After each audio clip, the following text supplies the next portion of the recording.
इसलिए गुरु ज्ञान है, अज्ञान को मिटाने वाला ज्ञान है। अज्ञान को मिटाने की जरूरत नहीं, ज्ञान जिसको हो जाता है ज्ञान अपने आप खत्म हो गया। पाप कर्म से बचने के लिए धर्म के रास्ते पर चलने की जरूरत नहीं, पाप कर्म छोड़ दो अपने आप सही हो जाए। परंतु इंसान की जो बुद्धि है ये बहुत मंद बुद्धि है, इसको सच्ची बात कड़वी लगती है क्योंकि उसके विचारों के खिलाफ होती है। जब एक आदमी की सोच गंदी है तो उसको सच्चाई दिखाओगे तो वो उसको बुरी मानेगा, वो क्योंकि उसकी तो बात के खिलाफ होगी ना। चोर के बारे में कोई कहता है तो चोर को दुख लगेगा, डाकू के बारे में कहते हो डाकू को दुख लगेगा, पापी को कहते हो पापी को दुख लगेगा, शराबी को कहोगे 10 गाली देगा तुम्हें, उसको उसके खिलाफ पता है शराब बर्बाद करती है, पता है पाप कर्म नरकों में लेके जाएगा, पता है तू झूठ बोलता है ये धर्म के खिलाफ है, अन्याय है, लेकिन फिर भी अगर उसको सच्ची बात कहोगे समझाओगे तो आपको उल्टा बोलेगा। जो कोई इनको कहे समझाई उल्टी मन में करें लड़ाई, उल्टी मानेंगे और लड़ाई करेंगे।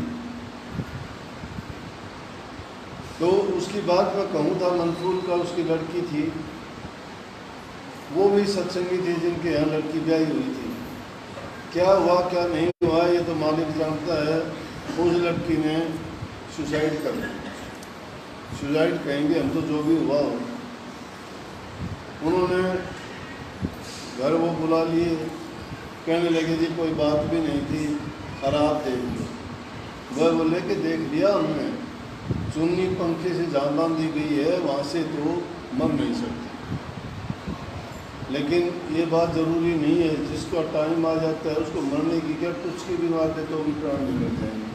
वो तो बहाना बनना होता है, मौत का बहाना बनता है। किसी का एक्सीडेंट का बनेगा, किसी का डूबने का बनेगा, किसी का सुसाइड का बनेगा, किसी का कहीं से कूद जाने का बनेगा, कहीं एक्सीडेंट दुर्घटना का बनेगा, कहीं किसी दवाई का रिएक्शन का बन जाएगा।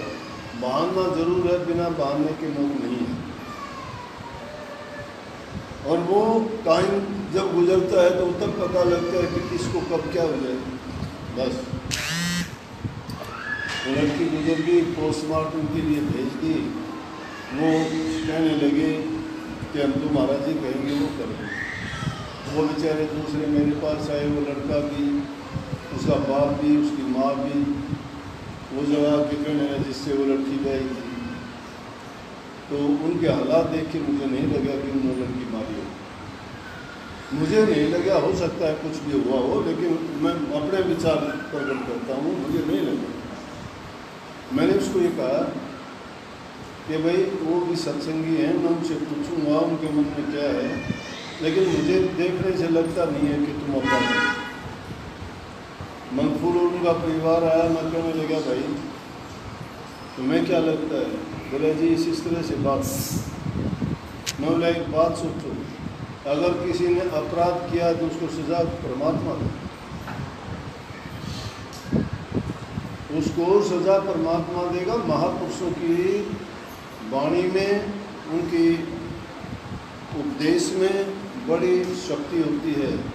नानक साहब ने जो आदि मंत्र दिया उसका ये मतलब नहीं है कि उनके बड़े गहरे मतलब हैं। क्या कहते हैं? एक ओंकार सत्य कर्ता पुरुष सत्य नाम, और कहते हैं निर्भय निर्भय निर्भय रहे। परमात्मा तो किसी से पैर नहीं है ना, निर्भय है, उसी को किसी का डर भी नहीं है ना। लेकिन उसकी दुनिया में उसे सबको जब छूट दे रखी है, उसकी दुनिया में पापी है, उनको रोजी नहीं देता क्या? चोर डाकों को रोजी नहीं देता क्या? दुष्टों को भी वो सब कुछ देता है। नहीं तो वो तो सर्वशक्तिमान है, जो चाहे एक पल में कर दे। फिर क्यों नहीं करता? निर्भय रहे, उसको इन बातों में कोई मतलब नहीं। इसलिए मैंने उनको कहा कि अगर किसी ने पाप कर्म किया है तो उसको सजा मालिक देगा। अगर उन्होंने नहीं किया तो तुम दोषी क्यों बनते हो? तुम्हें पता नहीं है, यकीन नहीं है। अब किसी भाव में बह के तुम कल को झगड़ा मुकदमा करते हुए उन्होंने नहीं किया हुआ तो पाप के तो भागी तुम बनो। बोले जी हमने तो आपसे बतानी थी, आपसे सलाह लेनी थी, बता दिया। और हम तो करेंगे भाई जो आपने कहा। बोला कि अगर आप यूँ कहते हो तो हमारी तसल्ली होगी कि हम नहीं करेंगे। अगर कोई बात भी है तो हम उठा लेंगे, झगड़ा वगड़ा मुकदमा, कोई कोर्ट कचहरी नहीं। तो सत्संग में दी ये चीज़ उसको। अगर वो सत्संगी नहीं होते, किसी दूसरे से संसारी आदमी से पूछते तो कोई ये सलाह नहीं देता, सब यूँ कहते टंगवा दे, मौका आ गया टांग दे। ये हो ही नहीं सकता ऐसे, क्यों अपनी अपनी अकल, अपनी अपनी बुद्धि सब। लेकिन एक आदमी जो निष्पक्ष है, जिसको किसी से बैर नहीं है, निर्वैर है, वो तो सही सलाह दे सकता है। इसलिए इस शब्द में कितनी बातें कही, एक भी मानते नहीं। मन तो लिख दी कि मैं क्या क्या करूं, बखान जो पढ़ पाया सत्संग। निंदा चुगली नित करती थी, अब भी करती हो, नहीं छोड़ती। अगड़ पड़ोसन से जंग करती थी, अब भी करती हो, नहीं छोड़ती। करते हो चोरी कचहरी, करते हो छल कपट, करते हो बेईमानियां करते हो, झूठ बोलते हो, सारे के सारे काम ये सत्संग के विरुद्ध है। सत्संग यही कुछ तो सिखाता है। नाम को सिर पर धर के नाचोगे क्या? नाम क्या काम देगा? तुम कहते हो हमारा नाम बड़ा है, तुम कहते हो हमारा गुरु बड़ा है, तुम कहते हो हमारा मजहब बड़ा है। अगर तुम में ये अच्छाई नहीं है तो तुम्हारा कुछ भी बड़ा नहीं है, सब कुछ छोटा है। तुम्हारा गुरु भी छोटा, तुम्हारा धर्म भी छोटा, तुम्हारा मजहब भी झूठा, और तुम भी झूठे। सत्संग में आते हो तो सत्संग के जो गुण है वो अपनाओ। अगर उन गुणों के अपनाने के बाद तुम देखोगे कि उसका परिणाम क्या आता है, तो तुम्हें शांति होगी, दीनता होगी, नम्रता होगी, पक्षपाती नहीं रहोगे, और हर प्रकार से मन में इतना धैर्य होगा कि उसको पाके आप खुश हो जाओगे कि जो चीज़ मुझे यहाँ प्राप्त हुई वो संसार के किसी दूसरी जगह नहीं मिल सकती। ये नाम की महिमा है। नाम का गुणगान सत्संग में किया जाता है। नाम का परिणाम ये होता है कि जो नाम को प्राप्त कर लेता है वो नाम के गुण उसमें आने चाहिए, नाम के गुण आने चाहिए। और नाम के गुण जिसमें नहीं आए तो धोखा है, कपट है, छल है, बेईमानियाँ भरी पड़ी। कुंड निकालेगा हम बेईमानियों, दूसरा कैसे निकाल सकता है? निकालने वाला रोजाना तुम्हारे मुंह पे कहता है और फिर भी उसी गड्ढे में पड़े हुए हो, कैसे निकलोगे? कोई मतलब नहीं, किसी का लेना देना नहीं, औरों की बात उठा के कोई पापी है, कोई चोर है, कोई ठग है, लुटेरा है, तुम 2-2 घंटे लगा देते हो उसमें। क्यों? क्या मिलता है तुम्हें उससे? कोई फायदा मिलता है? चोरों चौकियों की, बदमाशों की, उनकी बातों में तुम अपने मन को और अपने विचारों को क्यों ख्याल में अपना खराब करते हो? उसकी जगह तुम अगर किसी महापुरुष का जिक्र करते, उनके किए हुए कामों का बखान करते, प्रभु के गुणों का गुणगान करते, तो तुम्हारे मन में शांति आती, प्यार आता, तुम्हारे विचारों में प्रदूषण नहीं होता। वैचारिक प्रदूषण सबसे बुरा है। ये दुनिया तो पता नहीं कब उजड़ेगी कब नहीं, लेकिन तुम तो उसी टाइम उजड़ जाओगे, तुम्हारे ख्यालात बिगड़ गए। तो अपने ख्यालात को अच्छे सच्चे रखो, पवित्र रखो, अपनी सोच अच्छी बनाओ। लेकिन तुम्हें सदियों से आदत पड़ी हुई है। दूसरी चीज़, तुम्हारे शरीर में जो मसाला भरा गया है ना, मसाला माँ बाप के मिलने से, जो माँ बाप के ख्यालात हो, जातीय गुण तुम्हारे अंदर हो, निकलेगा नहीं। सत्संग में आने से सुधार होना चाहिए, लेकिन जो नाम को नहीं जपता वो जातीय गुण ही प्रकट रहेगा उसमें, वो काम करेगा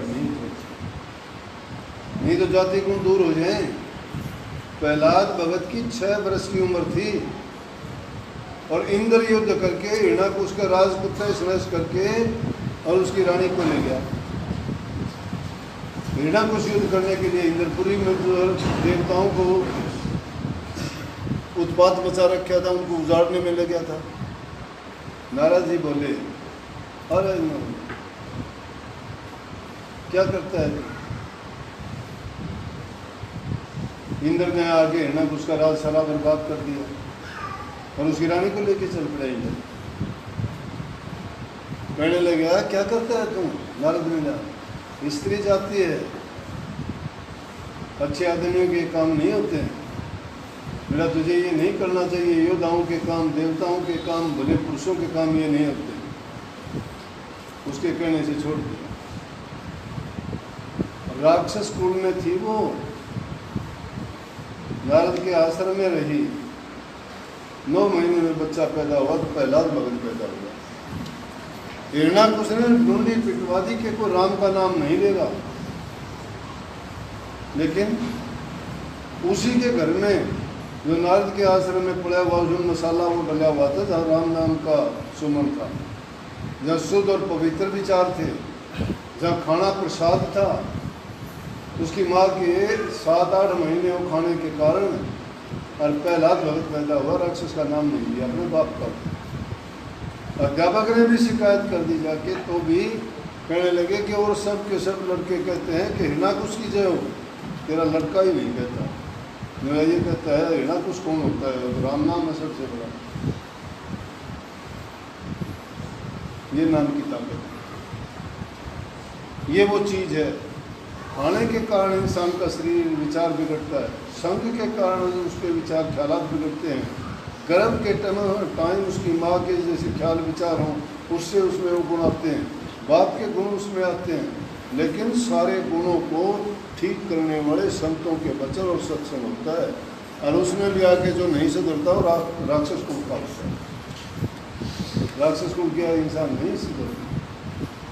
इसलिए तुम सत्संग में जब आते हो, अच्छी बात लेके जाया करो। मैं कहता हूँ साल में तो 5-7 बात भी याद कर लेते, उन पर चलते, उनको मान लेते, अपने जीवन को उनमें ढाल लेते, तो तुम्हारा जीवन देवता स्वरूप तो यही हो जाता। लेकिन तुम तो कुछ न कुछ और डूबे, और तड़ी में बैठे बैठे को नहीं आगे। कोई एक भजन गाया करते पहले, हे भगवान तेरी दुनिया में जो धर्म बेचारा गिर गया क्यों, और चीज़ तो ऊँची चढ़ गिर, मानस इतना गिर गया क्यों, और चीज़ तो ऊँची चढ़ गई, इंसान इतना क्यों गिरा, गिरावट इंसान में, धर्म गिरा, और चीज़ सारी ऊँची चढ़ी है। पाप के कुछ कितना चढ़ गए, बात बात में छड़ कपट गई, भाई भाई का गला काटने लग गया, बाप बेटे की लड़ाई होने लगी, सास बहू का झगड़ा है, छोटी छोटी बात के लिए है, छोटे है स्वार्थ के लिए है। कोई कहता है 50 रुपये पर आदमी मार दिया, बोले कोई 100 रुपये, तो कोई 1000 तो 2000। इंसान की कीमत कदर नहीं देखना धर्म, क्या भक्ति है। धैर्य रखो, अपने मन को कंट्रोल में रखो, महापुरुषों की वाणी को आगे करके याद करके रखो। जब भी ऐसा समय बुरा विचार, बुरा ख्यालात आता है, उनको याद करो। उनकी कही हुई वाणी तुम्हारी अंग संग रह के हमेशा रक्षा करेगी। सब आशीर्वाद।